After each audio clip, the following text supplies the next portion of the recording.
Hello everyone. तो last class में हम लोगों ने लोकेशन ऑफ रूट्स देखे थे, है ना। और लोकेशन ऑफ रूट्स में मैंने बहुत सारे टाइप्स आपको बताए थे। एक्चुअली में वो सारे जितने भी टाइप्स हैं वो सब कुछ हमें याद नहीं रखना है ना। जब भी आपको ऐसा कुछ क्वेश्चन आता है तो आपको उसको ग्राफ से रिलेट करके ही सॉल्व करना है, ठीक है। कभी भी हम उसको याद करने का ट्राई नहीं करेंगे। इसका ये रूल होता है, इसका ये रूल होता है, ठीक है। जो भी रूल मैंने बनाया वो सब मैंने ग्राफ देख के ही सामने में तुम्हारे सामने वो चीज लिखा हुआ है, ठीक है।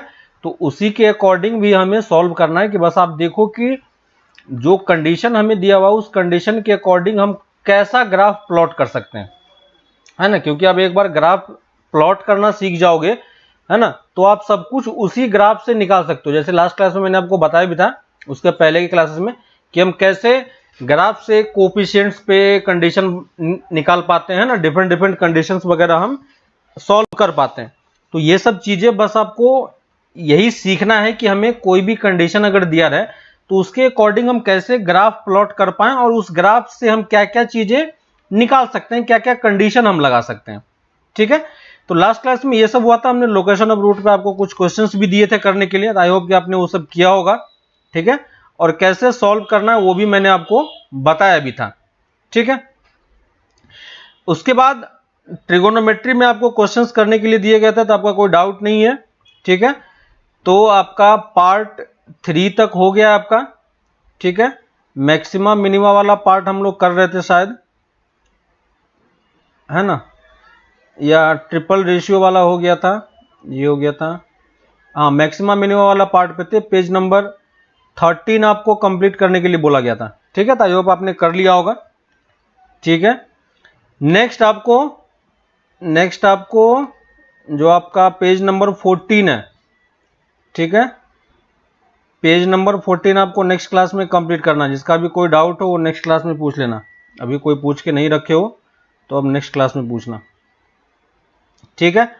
तो नेक्स्ट क्लास में आपको अप टू क्वेश्चन नंबर 14 तक, ठीक है, अप टू पेज नंबर 14 तक ज़्यादा क्वेश्चन है नहीं। 35 यहाँ पे है और 10-12 क्वेश्चन इधर भी हैं, ठीक है। 15-20 क्वेश्चन इधर भी है। तो 25 क्वेश्चन का आप टारगेट लेके करो, ठीक है, जहाँ तक होता है। लेकिन नेक्स्ट क्लास में हम लोग पेज नंबर 14 करेंगे और उसके नेक्स्ट क्लास में आपका ये एक्सरसाइज कंप्लीट हो जाना चाहिए, ठीक है। बाकी कुछ एक्सरसाइज बचे हैं तो वो हम लोग धीरे धीरे करके करते रहेंगे। तो आप ये चीज कंप्लीट कर लेना, ठीक है। तब तक हम लोग लोकेशन ऑफ रूट का ही एक और पार्ट है उसको हम लोग डिस्कशन कर लेते हैं। तो देखो, लास्ट क्लास में आपको सिंगल पॉइंट के रिस्पेक्ट में, है ना, और सिंगल एक हमारे पास एक ही टर्म था, है ना, एक ही रेफरेंस पॉइंट था। तो लास्ट क्लास में जो आपको मैंने बताया था उसमें क्या था, वन रेफरेंस पॉइंट था। क्या था? One reference point. One reference point हमने के लिया था, याद होगा आपको। और के अकॉर्डिंग हम रूट्स का लोकेशन देख रहे थे कि रूट्स हमारा के अकॉर्डिंग किस तरफ लाई कर रहा है। दोनों सेम तरफ है ना। इस वाले केस में मैंने आपको ये 3 टाइप के क्वेश्चंस आपको कराए थे, है ना। देखो ग्राफ आपको याद हो अगर, तो एक ये टाइप था जब के से दोनों रूट ज्यादा हो, ठीक है। दूसरा था कि के दोनों रूट के बीच में हो, और तीसरा था कि दोनों रूट के से कम हो। याद होगा आपको कि ये 3 केस सॉल्व किया था। और इसी तीनों का रिवर्स वाला पार्ट भी हमने सॉल्व किया था, जहां पे हमने ये देखा था कि किस तरीके से हम अगर हमारा ग्राफ डाउनवर्ड साइड में हो, ठीक है, तो डाउनवर्ड साइड में भी अगर आप सेम टाइप के क्वेश्चन करते हो तो यहां पे आप उस टाइप से भी ग्राफ प्लॉट कर पाओगे, ठीक है। तो इसमें भी क्या हो सकता है, ये इस टाइप का ग्राफ आपका बनेगा, ठीक है। तो आप देख लेना कि इस टाइप में क्या था। और तीनों का मैंने, है ना, जो आपके कंडीशन बन रहे हैं हर एक केस में मैंने आपको कंडीशन लिख के बताया था कि हर एक में क्या क्या कंडीशन सेटिस्फाई होता है। क्लियर है? तो तीनों केसेस में मैंने कंडीशन आपको बताया था कि कैसे निकालना होता है कंडीशन, और किन किन पॉइंट्स पे हमें कंडीशन निकालना होता है ना। तो हमें वो चीज ध्यान रखना है कि किस किस पॉइंट्स पे हम निकालते हैं। पहला हम कहां पे निकालते हैं, डिस्क्रिमिनेंट पे कंडीशन निकालते हैं, याद होगा। फर्स्ट कंडीशन हम लोग डिस्क्रिमिनेंट पे निकालते हैं। दूसरा कंडीशन हम लोग कहां पे निकालते हैं, -b/2 पे निकालते हैं, याद होगा। और थर्ड कंडीशन हम कहां पे निकालते हैं, f ऑफ रेफरेंस पॉइंट पे, है ना, एफ ऑफ रेफरेंस पॉइंट पे हम कैलकुलेट करते हैं। तो यही 3 कंडीशन हमेशा आपको ध्यान रखना है कि कोई भी ग्राफ अगर आपको लोकेशन और रूट का दे तो हमें यही 3 कंडीशन चेक करनी कि इस 3 कंडीशन में क्या क्या होगा। ठीक है, हर एक ग्राफ के अकॉर्डिंग जो मैंने आपको केसेस बना के करवाए थे वो आपको ध्यान तो रखना है, ठीक है, लेकिन उसको याद नहीं करना है कि ये इसका ऐसे होता है। ठीक है, अगर आपको उसको समझना है तो आप खुद से ग्राफ को प्लॉट करो और ग्राफ प्लॉट करके आप खुद से समझो। ठीक है, लेकिन कभी भी आप याद करने का ट्राई करोगे, है ना, याद करने का ट्राई करोगे तो दिक्कत हो जाएगा, क्योंकि याद किया हुआ चीज क्या हो जाता है, लोग भूल जाते हैं। ठीक है, तो इसलिए मैं आपको याद करने के लिए नहीं बोल रहा हूं, है ना, बस आपको प्रैक्टिस करनी है और समझना है। तो ये मेरा हो गया जब हमने 1 रेफरेंस पॉइंट लिया था। अब मान लो कि सेम टाइप में मैं 2 रेफरेंस पॉइंट पे काम करता हूं। ठीक है, मैं क्या कर रहा हूं, 2 रेफरेंस पॉइंट ले रहा हूं। ठीक है, तो आपके पास जो क्वेश्चन मेनली बनते हैं वो 1 रेफरेंस पॉइंट पे बनता है और 2 रेफरेंस पॉइंट पे बनता है।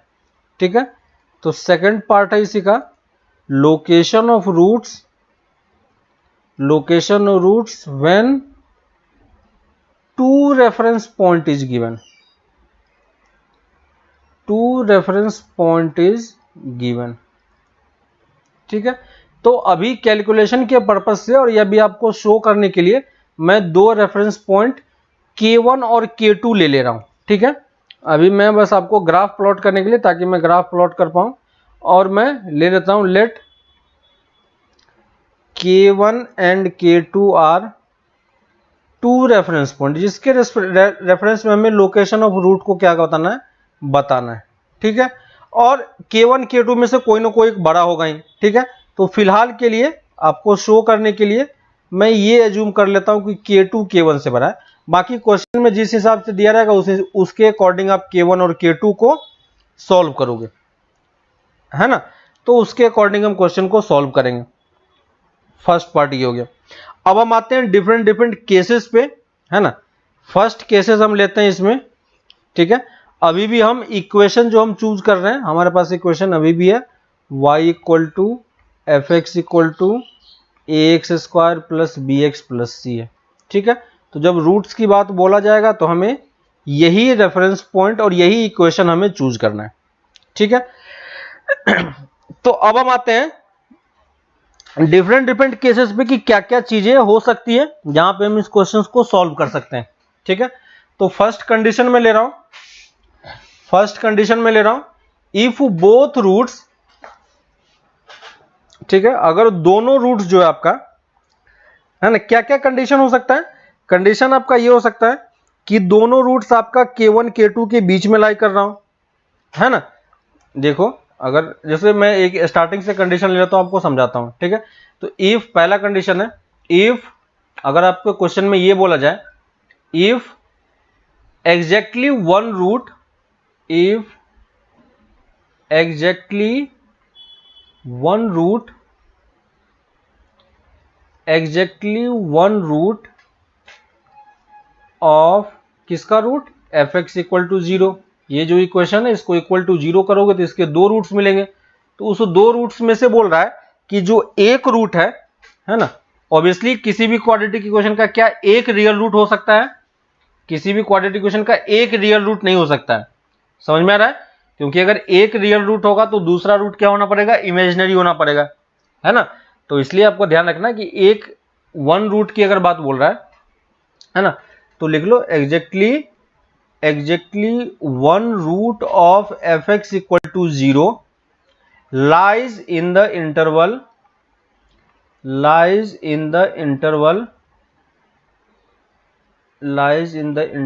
K1 to K2, lies in the interval K1 K2। Clear है, हमें K1 K2 के बीच में एक रूट को लाई करना है, ऐसा आपको ग्राफ सोचना है क्वाड्रेटिक इक्वेशन का। तो अब सोचो कि ऐसा ग्राफ कैसा पॉसिबल है, कैसा ऐसा ग्राफ बन सकता है।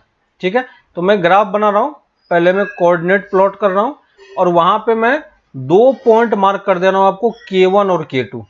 ठीक है, तो यहां पे मैंने K2 को बड़ा लिया हुआ है, तो K2 को मैं इस तरफ लिख रहा हूं, K1 को मैं यहां पे लिख रहा हूं।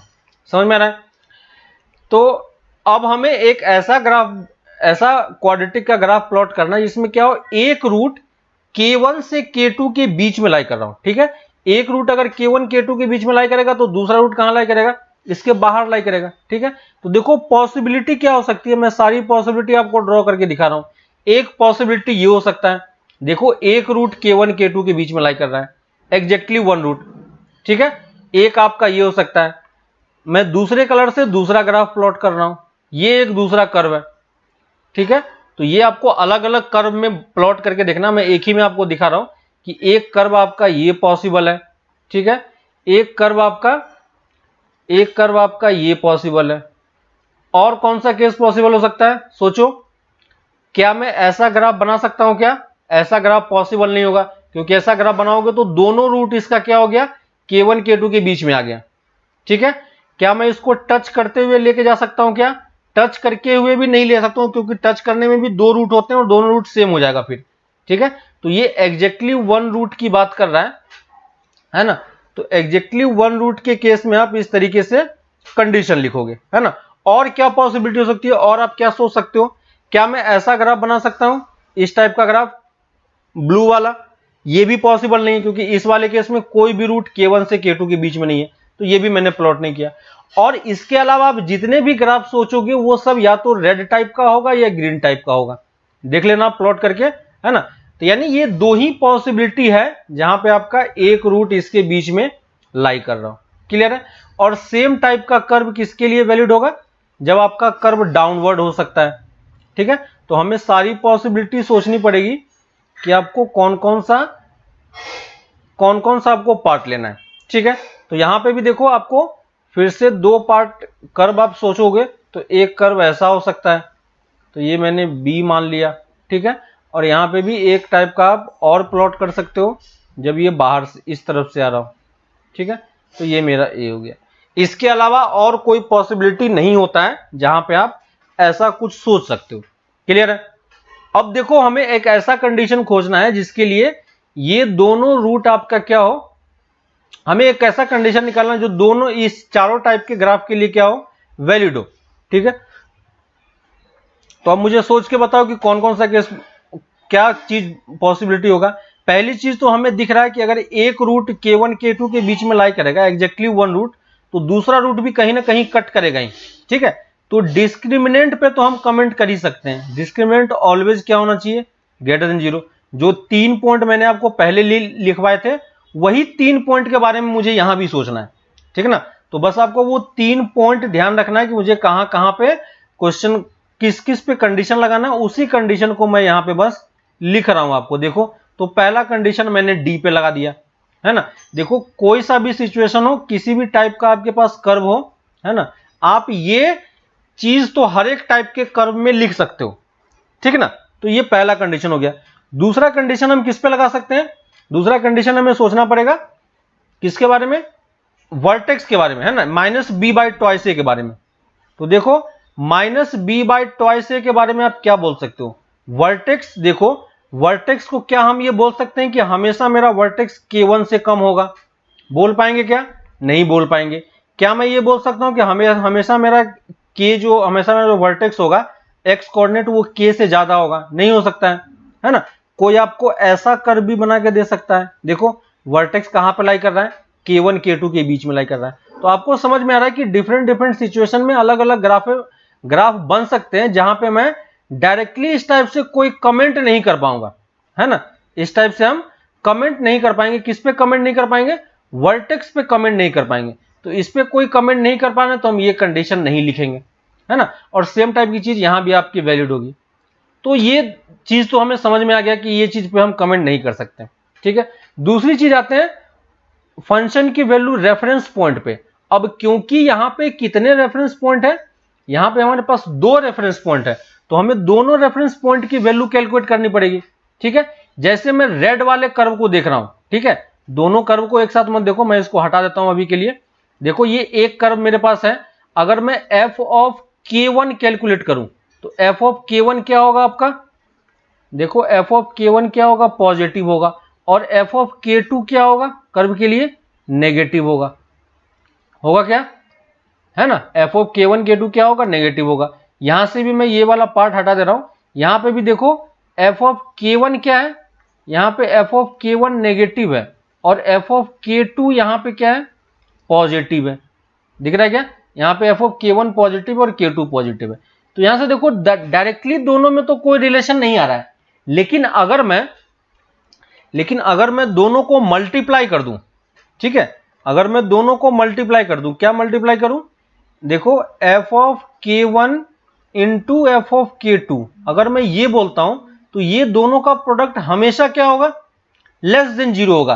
फर्क नहीं पड़ता कि आपका ग्राफ अपवर्ड है या डाउनवर्ड है, क्या हमें इससे कोई फर्क पड़ेगा, नहीं पड़ेगा, है ना। आपका जो इन दोनों का प्रोडक्ट है, रेफरेंस पॉइंट का प्रोडक्ट जो आप निकालोगे वो क्या होगा, हमेशा लेस देन जीरो हो जाएगा, ठीक है। और सेम टाइप का कर्व अगर आप दूसरा कर्व भी, ये वाला कर्व भी ड्रॉ करके देखते हो, है ना, तो इस कर्व में भी देखोगे दोनों का प्रोडक्ट क्या होगा, सेम उसी टाइप से नेगेटिव ही आएगा। तो किसी भी टाइप का आप कर्व बना लो, ये दो कंडीशन यहां पे क्या होती है, सेटिस्फाई होती है, ठीक है। तो अगर आपका एग्जैक्टली वन रूट आपका अगर आपका exactly one root given interval में लाई करता है और दो रेफरेंस पॉइंट के बीच में लाई करता है, तो हमें क्या करना है, समझ में आ रहा है, हमें ये दो कंडीशन ही सिर्फ चेक करनी है, ठीक है। इसी दो कंडीशन को आप चेक करके जिस वेरिएबल पे या जिस पैरामीटर पे हमें कंडीशन दिया होगा उस कंडीशन का आप इंटरवल निकाल सकते हो, ठीक है। फाइनली आपको दोनों का क्या निकालना पड़ेगा, दोनों का क्या लेना पड़ेगा, इंटरसेक्शन लेना पड़ेगा। क्लियर है, तो फर्स्ट पार्ट आपको समझ में आ गया। इसी का सेकंड पार्ट है, दूसरा केस में लेता हूं, अगर दोनों रूट k1 k2 के बीच में लाई करता है, ठीक है, लिख लो, इफ बोथ रूट्स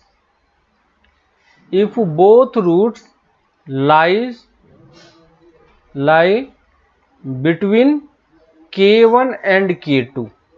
क्लियर है, दोनों रूट अगर आपका k1 k2 के बीच में लाई करे तब हम कंडीशन कैसे बनाएंगे, ठीक है। तो मुझे कंडीशन याद नहीं रखना है, मुझे क्या याद रखना है, मुझे क्या समझना है कि इसका ग्राफ कैसा होगा, मैं पहले ग्राफ बना के चेक करूंगा। हर एक क्वेश्चन में आपको यही करना है, ठीक है। आपको हर एक क्वेश्चन के लिए इंडिविजुअल क्वेश्चन के लिए आपको ग्राफ प्लॉट करके देखना है और फिर कंडीशन खुद से लिखना है। क्लियर है, तो कभी भी इसको मत देखो कि ये होता है तो हम इसको याद रख लेंगे, ठीक है। याद आप ज्यादा दिन तक नहीं रख पाओगे, इसलिए हमें समझना बहुत जरूरी है, ठीक है। तो देखो k1 k2 हमारा हो गया। अब दोनों रूट हमारा क्या है, k1 k2 के बीच में लाई करना है ना। तो देखो क्या पॉसिबिलिटी हो सकती है ग्राफ की।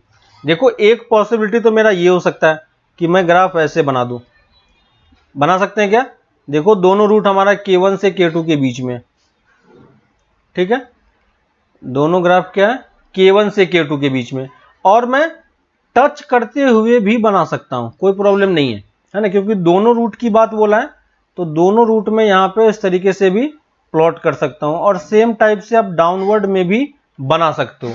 और कोई पॉसिबिलिटी आप सोचने का ट्राई करो, इसी टाइप का कहीं ना कहीं होगा, ठीक है। आप इसके बाहर से नहीं प्लॉट कर पाओगे क्योंकि ये दोनों रूट k1 k2 के बाहर हो गया, ठीक है। तो यही सिर्फ चार टाइप के ग्राफ आपके पास पॉसिबल है। समझ में आ रहा है क्या, क्या इसके अलावा और कोई ग्राफ पॉसिबल हो सकता है, ठीक है। अगर आपने पिछले वाले पार्ट में प्रैक्टिस किया होगा तो आपको ये चीज समझ में आ रहा होगा, ठीक है। जो आपको लोकेशन रूट में पहले एक बार मैंने जीरो के अबाउट लेके आपको सॉल्व करके दिखाया था, दूसरी बार मैंने आपको एक जनरल पॉइंट k के अबाउट लेके बताया था, और हर बार मैंने बोला था कि आप खुद से इसको सॉल्व करने का ट्राई करो, ठीक है। खुद से आप ग्राफ प्लॉट करो, खुद से देखो, ठीक है। तो ग्राफ प्लॉट नहीं करोगे, ग्राफ समझ में नहीं आएगा, कंडीशन याद नहीं रहेगा कभी भी। कंडीशन मैं यहाँ पे खुद से डिराइव कर रहा हूं, ठीक है। देखो यहाँ पे पहला कंडीशन मैं किस पे लिखूंगा, पहला कंडीशन मैं डिस्क्रिमिनेंट पे सोचूंगा। तो बताओ इस केस में मैं डिस्क्रिमिनेंट पे क्या कंडीशन कर सकता हूं, डिस्क्रिमिनेंट क्या होना चाहिए, ग्रेटर देन इक्वल टू 0। ये कर्व भी हो सकता है, ये कर्व भी हो सकता है। पिछले वाले में मैंने स्ट्रिक्टली लिया था क्योंकि उसमें इस टाइप का कर्व पॉसिबल नहीं था, लेकिन यहाँ पे ये कर्व भी पॉसिबल है, तो मैं ये चीज आपको दिखा पा रहा हूं, ठीक है। और यहाँ पे भी आप सेम कंडीशन लगा सकते हो, है ना। तो जब तक आप ये चीजें देखोगे नहीं, ठीक है, जब तक आप ये चीजें करोगे नहीं खुद से, तब तक कभी भी आपका ये काम कंप्लीट नहीं होगा, ठीक है। तो ये चीज आप ध्यान रखना कि हमेशा आपको ये चीजें देखना पड़ेगा कि कैसा ग्राफ बन रहा है, उसके अकॉर्डिंग मैं कंडीशन लिख रहा हूं। तो पहला कंडीशन तो मेरा डी पे आ गया। दूसरा कंडीशन हमें किसके बारे में सोचना है, वर्टेक्स के बारे में, वर्टेक्स के एक्स कोऑर्डिनेट के बारे में। तो देखो दोनों केस में वर्टेक्स का एक्स कोऑर्डिनेट हमेशा किसके बीच में लाई करेगा, K1 से K2 के बीच में लाई करेगा। दिख रहा है क्या? तो यहां पे मैं क्या लिख सकता हूं कंडीशन, -b/2 की वैल्यू हमेशा किसके बीच में लाई करेगी, K2 से K1 के बीच में। ठीक है, K1 से K2 के बीच में लाई करेगा। और थर्ड कंडीशन में किस पे लगाऊंगा, थर्ड कंडीशन में लगाऊंगा रेफरेंस पॉइंट पे, है कि नहीं। थर्ड कंडीशन में कहां पे लगाऊंगा, रेफरेंस पॉइंट पे। तो यहां पे देखो f ऑफ K1 की वैल्यू कितनी है, पॉजिटिव दिख रहा है ना, f ऑफ K1 पॉजिटिव है। यहां पे क्या है, f ऑफ K2 भी पॉजिटिव है। यहां पे देखो ग्राफ आपका अपवर्ड है। ठीक है, यहां पे आपका a लेस देन 0 है, f ऑफ K1 यहां पे क्या है, लेस देन 0 है, f ऑफ K2 आपका लेस देन 0 है। ठीक है, आप प्रोडक्ट के टर्म्स में भी कर सकते हो, या नहीं तो आप इस तरीके से भी लिख सकते हो, a into F of K1 क्या होना चाहिए, ग्रेटर देन 0, दोनों के केस में देखो। और a into F of K2 क्या होना चाहिए, ग्रेटर देन 0। देखो दोनों केसेस में मैं ये लिख सकता हूं क्या, a into F of K1 greater than 0, a into F of K2 greater than 0। ठीक है, इस दोनों को आप कंबाइन भी करोगे तो देखो ये भी पॉजिटिव है, ये भी पॉजिटिव है, दोनों का प्रोडक्ट भी पॉजिटिव होगा। ये दोनों भी नेगेटिव है, दोनों का प्रोडक्ट भी क्या होगा, पॉजिटिव ही होगा, है ना। तो प्रोडक्ट के टर्म्स में भी आप कर सकते हो और इस टर्म्स में भी कर सकते हो, कोई प्रॉब्लम नहीं है। ठीक है, दोनों से आपका आंसर सेम आएगा। तो ये मेरा सेकेंड वाले पार्ट का कंडीशन हो गया, है ना। तो सेकेंड वाले पार्ट में आप इस तरीके से भी क्वेश्चन सॉल्व कर पाओगे। क्लियर है ना। तो ये मेरा सेकेंड कंडीशन हो गया, है ना। सेकेंड कंडीशन मैंने चूज किया था कि अगर आपका जो रूट्स है वो K1 से K2 के बीच में लाई करेगा तो ऐसा कुछ कंडीशन आना चाहिए। ठीक है, एक और केस इसमें बच रहा है, थर्ड वाला। थर्ड कंडीशन लिख लो। थर्ड कंडीशन, अगर आपका रूट्स जो है वो K1 K2 के बाहर लाई करे। ठीक है, अगर आपका रूट्स जो है वो K1 K2 के बाहर लाई करे, है ना। और इस तरीके से बोल सकते हो, इफ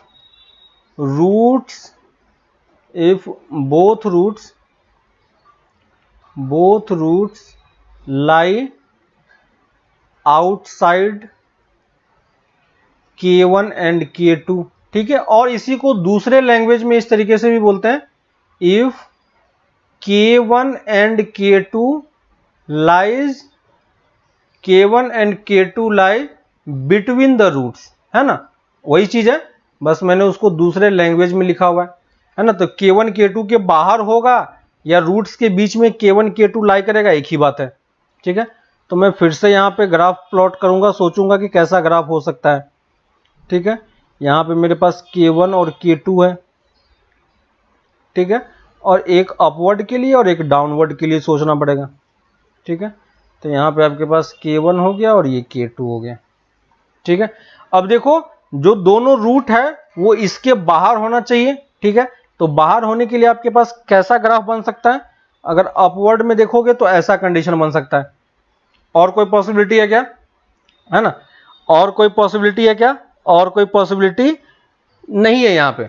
ठीक है, और इस वाले केस में भी आपका ऐसा ग्राफ बन सकता है। ठीक है, और किसी भी टाइप का ग्राफ आप बना नहीं पाओगे।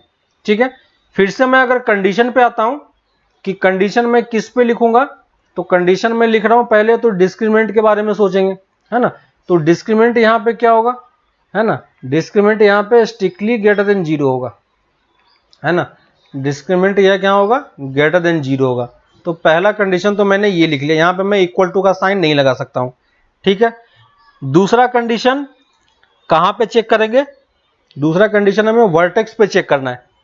ठीक है, तो वर्टेक्स देखोगे तो वर्टेक्स कहां हो सकता है, वर्टेक्स को क्या हम ये बोल सकते हैं कि ये हमेशा K1 से K2 के बीच में लाई करेगा, नहीं हो सकता है। आपका कर्व इस तरीके से भी बन सकता है, देखो अभी भी दोनों रूट आपका बाहर लाई कर रहा है, आपका कंडीशन कर्व ऐसा भी हो सकता है ना।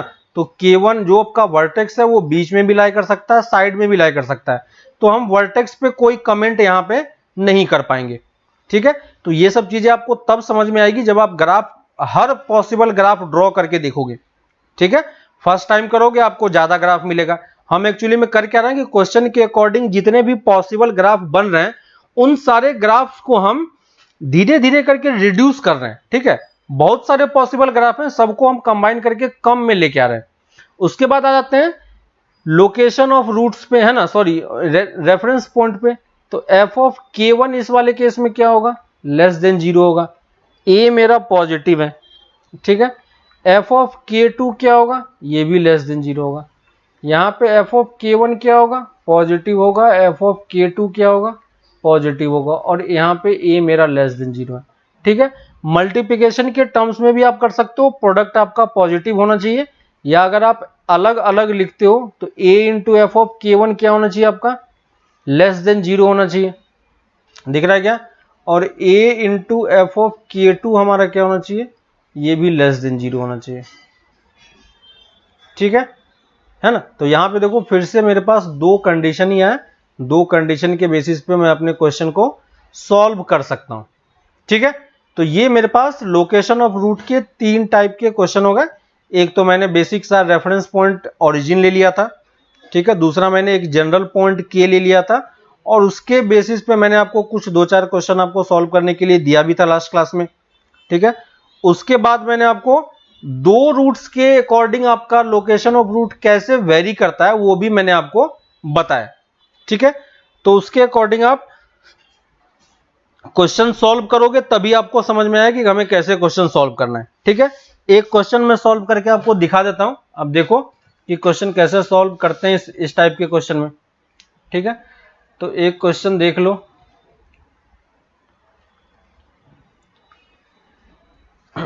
ठीक है, तो एक क्वेश्चन देखो यहाँ पे, एक क्वेश्चन देखो यहाँ पे मैं सॉल्व करने का ट्राई कर रहा हूं।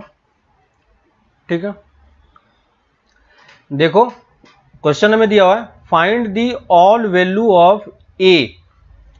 क्वेश्चन है फाइंड दी, लिख लो, find the all values of A, all values of A for which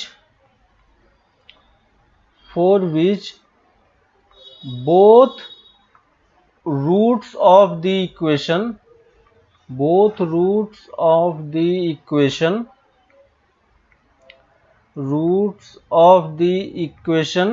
क्या इक्वेशन है, a minus 2 into X square, a minus 2x square plus twice A X plus a plus 3 equal to 0, है ना।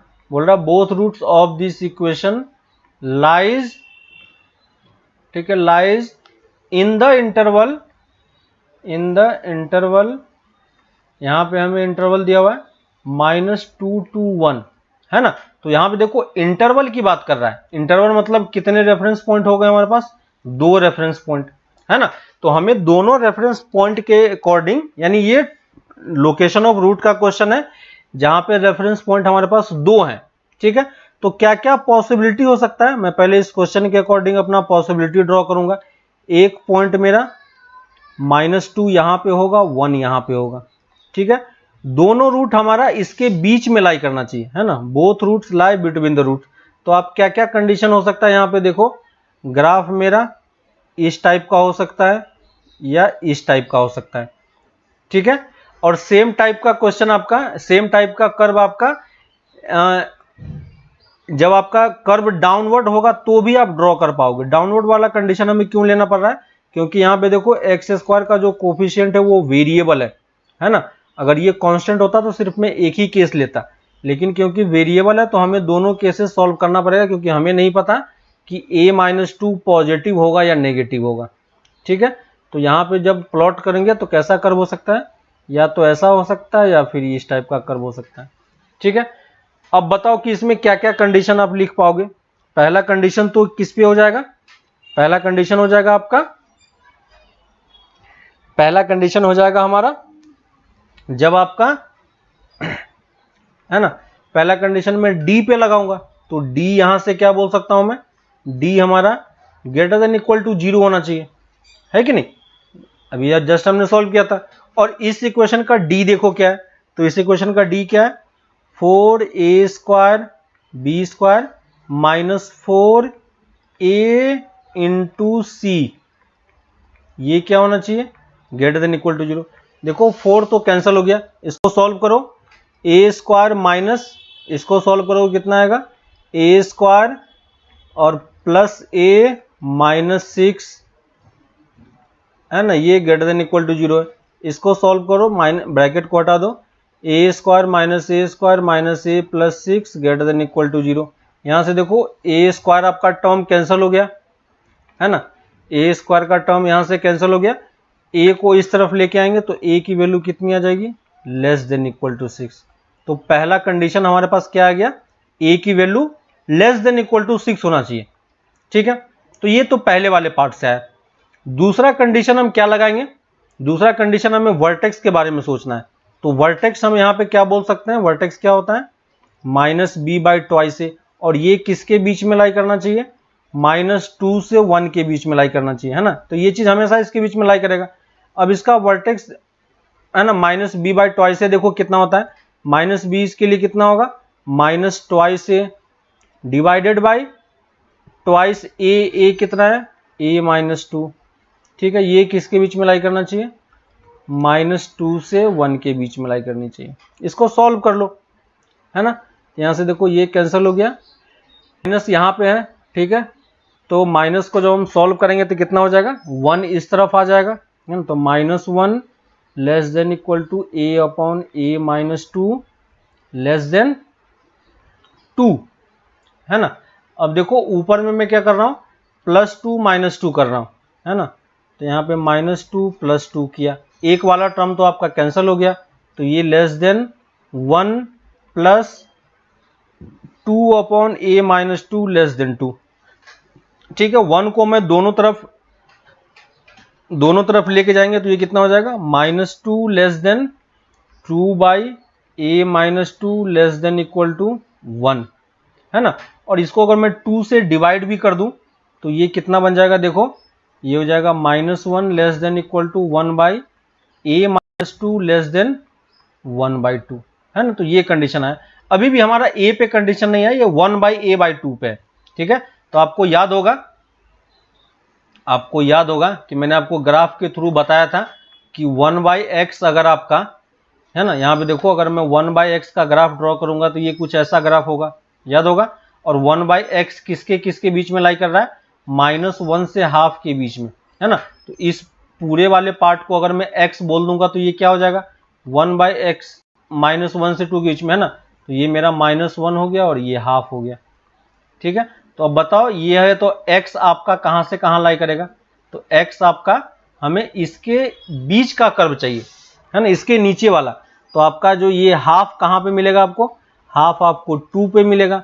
तो x की value आपकी क्या होनी चाहिए, 2 से ज्यादा होना चाहिए, और -1 कहां पे मिलेगा, -1 पे ही मिलेगा। तो आपका x की वैल्यू -1 से कम होना चाहिए, है कि नहीं, समझ में आ रहा है। तो अगर मैं इसको सॉल्व करूंगा, है ना, देखो इस नीचे वाले को मैंने x मान लिया था, तो ये 1 बाई एक्स डिवाइडेड बाई 2 लेटर नो। इसको जब सॉल्व करेंगे तो x का क्या इंटरवल आएगा, x की वैल्यू 2 से ज्यादा होना चाहिए या x की वैल्यू -1 से कम होना चाहिए। और x हमारा एक्चुअली में है क्या, a minus 2 greater than 2, a minus 2 less than -1। यहाँ से कितना आ जाएगा, a ग्रेटर देन 4, है ना। यहाँ से क्या आ जाएगा, a ग्रेटर देन 4, और यहाँ से कितना आ जाएगा, a की वैल्यू लेस देन 1, ठीक है। तो ये दो कंडीशन हमारे पास निकल के आई, ठीक है। ये क्या हमारा और है, क्लियर है। तो ये हमने दूसरा कंडीशन निकाला। थर्ड कंडीशन कहां पे आएंगे, f ऑफ k पे, ठीक है। तो थर्ड कंडीशन किस पे था, थर्ड कंडीशन था हमारा f ऑफ k पे, ठीक है, रेफरेंस पॉइंट की वैल्यू पे। देखो आप ऊपर वाले पार्ट में, है ना, यहाँ पे जब बिटवीन द रूट्स वाला पार्ट हमने सॉल्व किया था, ये वाला देखो, तो f ऑफ k पे हमने क्या कंडीशन लगाई थी, a into F of k, a into F of k2, ठीक है। तो यहाँ पे भी आप सॉल्व करो, a into F of k1 क्या होना चाहिए, ग्रेटर देन 0, और a into F of k2 क्या होना चाहिए, ग्रेटर देन 0। a की वैल्यू यहाँ पे कितनी है, a माइनस 2, और एफ ऑफ k1 कितना हो जाएगा, k1 में मान रहा हूँ माइनस 2 को, तो ये माइनस 2 ग्रेटर देन 0, और यहाँ से a minus 2 into F of 1 greater than 0। ठीक है, दोनों वैल्यू f हमें पता है, f हमारा जो क्वाड्रेटिक इक्वेशन है वही है। ठीक है, इस दोनों को आप खुद से सॉल्व करना, मैं इसको सॉल्व नहीं कर रहा हूँ। ठीक है, कैलकुलेशन यहाँ पे हो रहा है, तो आप उस वाले पार्ट को सॉल्व कर लोगे तो इजी हो जाएगा, ज़्यादा प्रॉब्लम नहीं होगी आपको। ठीक है, तो वहाँ से आप सॉल्व करके निकाल सकते हो, है ना। तो यहाँ से भी आप दोनों पार्ट को सॉल्व कर लेना, और लास्ट में आपको जो तीनों केसेस में सॉल्यूशन आया सबका आपको क्या लेना है, इंटरसेक्शन लेना है। ठीक है, तो सबका इंटरसेक्शन लोगे तो मैं फाइनल आंसर लिख के बता रहा हूँ आपका। Final answer -∞ to -1/4। ठीक है, और यूनियन 5 to 6 ऐसा करके आएगा कुछ। ठीक है, आप देखना खुद से सॉल्व करना, इक्वेशन मैंने लिख दिया है, बस आप इसको सॉल्व करने का ट्राई करना, तो फाइनल आंसर आपका ये निकल के आना चाहिए। चेक करके देखना कि ये आंसर आ रहा है कि नहीं आ रहा है। ठीक है, तो कैसे इक्वेशन और लोकेशन ऑफ रूट्स के क्वेश्चन सॉल्व करने ये आपको समझ में आ रहा है अब। ठीक है, क्या करना है कैसे करना है ये आपको ऑलरेडी क्लियर हो रहा है अब, है ना। तो इस टाइप के क्वेश्चन में हमें इसी तरीके से सॉल्व करना होता है। ठीक है, तो लोकेशन ऑफ रूट के क्वेश्चंस आते हैं, बहुत ज़्यादा आता है। ठीक है, तो वो आपको थोड़ा सा ध्यान रख के सॉल्व करना है। ठीक है, क्योंकि इस तरीके से अगर आप नहीं सोच पाओगे तो फिर क्वाड्रेटिक का क्वेश्चन सॉल्व नहीं होगा, है ना। तो इतना आपको सोचना आना चाहिए, और ये चीज़ थिंकिंग प्रोसेस आपका तब डेवलप होगा जब आप खुद से ट्राई करोगे। ठीक है, हर एक केसेस को आप रफ कॉपी में खुद से कंडीशन लिखो, खुद से ग्राफ प्लॉट करने का ट्राई करो, और वहां से ग्राफ से आप खुद से निकालने का ट्राई करो कि मैं क्या सोच पा रहा हूँ उसके अकॉर्डिंग, और आपके कॉपी में आंसर लिखा हुआ है तो उससे आप मैच करा के देख सकते हो कि जो मैंने निकाला वो सही है या नहीं। ठीक है, तो ये चीज मैंने कर लिया। ठीक है, तो क्वाड्रेटिक में ऑलमोस्ट हमारा सब कुछ कवर हो चुका है। एक पार्ट और है जो है थ्योरी ऑफ इक्वेशन। ठीक है, तो नेक्स्ट क्लास में हम लोग वो वाला पार्ट कंप्लीट कर लेंगे। ठीक है, तो उस वाले पार्ट में वो हमारा लास्ट लेक्चर होगा। तो कल आपका क्वाड्रेटिक इक्वेशन का आपका लास्ट लेक्चर होगा, है ना। और परसों टेस्ट है आपका। ठीक है, तो टेस्ट के बाद आपको क्वाड्रेटिक का भी शीट मिल जाएगा। ठीक है, तो आपको ट्राई करना है कि जितना जल्दी हो सके आप ट्रिगोनोमेट्री वाला पार्ट आपको कंप्लीट करना है। ठीक है, जो आपको नेक्स्ट क्लास है, नेक्स्ट क्लास में भी आपको कुछ भी होमवर्क तो खैर कुछ मिल नहीं रहा है ना, किसी और चैप्टर में, बस ट्रिगोनोमेट्री वाला पार्ट ही हम लोग कर रहे हैं। तो अप टू 13 तक हो चुका है। ठीक है, आप जितना जल्दी हो सके क्वेश्चन को सॉल्व करने का ट्राई करते रहो। ठीक है, 13 तक हो चुका है आपका, है ना। नेक्स्ट आपको पेज नंबर 14 कंप्लीट करना है। ठीक है, आज डाउट्स किसी का नहीं आया तो नेक्स्ट क्लास में डाउट कल इसका डाउट जो भी है वो क्लियर कर लेना। ठीक है, तो 14 ट्राई करना है, और ट्राई करना है कि पेज नंबर 15 भी हम स्टार्ट कर दें। ठीक है, 15, 16 ये जो पार्ट है आपका ये कंप्लीट होना चाहिए। तो नेक्स्ट इसके बाद कंप्लीट हो जाएगा तो फिर आपका solution of trigonometric equation solve होगा, है ना। वो वाला इंपॉर्टेंट पार्ट है जहां से मैक्सिमम क्वेश्चन बनता है। ठीक है, तो वो वाला पार्ट भी हमें जल्दी से सॉल्व करना है। तो आप ट्राई करो कि पेज नंबर 16 तक, है ना, जितना जल्दी हो सके कंप्लीट करना है। नेक्स्ट क्लास में हम लोग अप टू पेज नंबर 14 तक हम लोग डिस्कशन करेंगे। ठीक है, तो आपको खुद से अटेम्प्ट मारना है। 13 लास्ट क्लास में हो चुका था, 14 नेक्स्ट क्लास में आपको डिस्कशन हम लोग करेंगे। ठीक है, आप 15, 16 ट्राई करना है कि हम जितनी जल्दी हो सके उसको सॉल्व कर सके। ठीक है, जो आपका टेस्ट है सैटरडे को वो, है ना, आपको पता है कि ट्रिगोनोमेट्री एंड मैथमेटिकल इंडक्शन दोनों का कंबाइंड टेस्ट है ना। तो मैथमेटिकल इंडक्शन बस छोटा सा पार्ट है, बोर्ड के अकॉर्डिंग जो क्वेश्चन आपको कराया गया था बस उसी टाइप के क्वेश्चन करने, है ना। बस आपको ये ध्यान रखना है कि जो भी आपका टेस्ट होगा वो कंप्लीटली बोर्ड पैटर्न का ही होगा। ठीक है, तो जो आपका न्यू सिलेबस है ना, जो आपका न्यू सिलेबस रिड्यूस सिलेबस मिला है उसी के अकॉर्डिंग आपका भी टेस्ट होगा। ठीक है, तो आपको रिवाइज तो पूरा करना ही है खैर। ठीक है, ताकि आपका रिवीजन बना रहे, लेकिन साथ ही साथ आप ये ध्यान रखना कि आपका जो क्वेश्चन होगा वो प्योरली बोर्ड पैटर्न पे ही होगा। ठीक है, तो उतना ज़्यादा टफ नहीं होगा, इजी पार्ट होगा, आप कर पाओगे, लेकिन आपको उसके अकॉर्डिंग करना पड़ेगा। जो आपको प्रैक्टिस शीट दिया गया था वो चीज़ आपका कंप्लीट होना चाहिए, एनसीईआरटी कंप्लीट होना चाहिए, तो आप इजीली कर पाओगे, कोई प्रॉब्लम नहीं होगा। ठीक है, तो आप ये क्वेश्चन सब ट्राई करो, फिर हम लोग लास्ट नेक्स्ट क्लास में ये इस चैप्टर का लास्ट लेक्चर होगा, ठीक है, उसके बाद ये चैप्टर खत्म हो जाएगा, ठीक है। तो फिर हम लोग आगे मिलते हैं नेक्स्ट क्लास में, तब तक आप इसको कंप्लीट करो। ओके, चलो बाय।